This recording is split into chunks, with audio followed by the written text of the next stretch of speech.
Hey guys, this is Carlos with Tech V.8 here, and today we're going to be looking at this LensHopper VP83 microphone from Shure.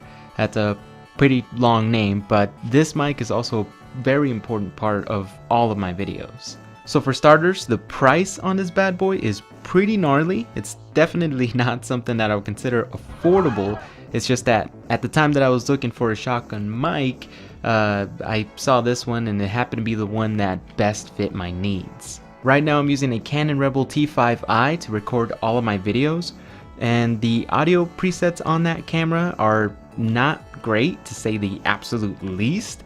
So I needed something that could record audio independently, and that's where the F in VP83F comes in. So F means that this is the flash version of this microphone. So it'll let you insert a micro SD card up to 32 gigabytes and you can record on that. Now that does mean that in post you'll have to sync up your audio with your video, but that's only a little bit of extra work to get that good sound quality. You can do the whole clap before you start thing, or you could do the 3, 2, 1 action. With that being said, if the audio preamps on your camera don't sound like hot garbage, then you do have the option of hooking up the microphone to your camera with the included 3mm cable and making the microphone your only audio source. You could even opt into buying the less expensive version without the flash feature. That's the VP83. That way you could save yourself a little bit of money. Personally, I'm glad I went with the flash version of this microphone just because of the flexibility that I get with it. So we'll use this shot here as an example. So if we look to the camera on my right, you can see that I'm pretty far away from the camera. So if the microphone was set up on the hot shoot, then you wouldn't really be able to hear me all that well, if at all. So that's why I use this flash version of it, of the microphone, because it gives me that flexibility of being able to put the microphone closer to the subject that I'm trying to capture.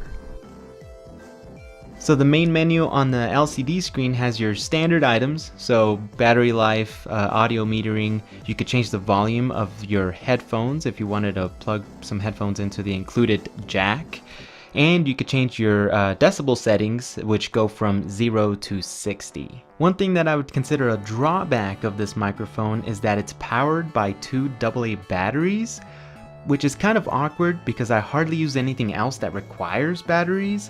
And in a pinch, it would be nice to be able to just charge the microphone rather than have to like go out and buy AA batteries.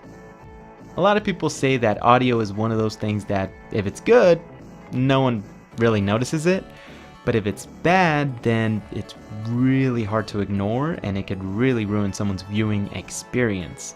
I happen to believe that to be very true, and to be honest, I didn't really have that all figured out from the start. So it's kind of like this video. This is the first video I ever uploaded, and the audio on it is Bluetooth, and let's say you're playing a song.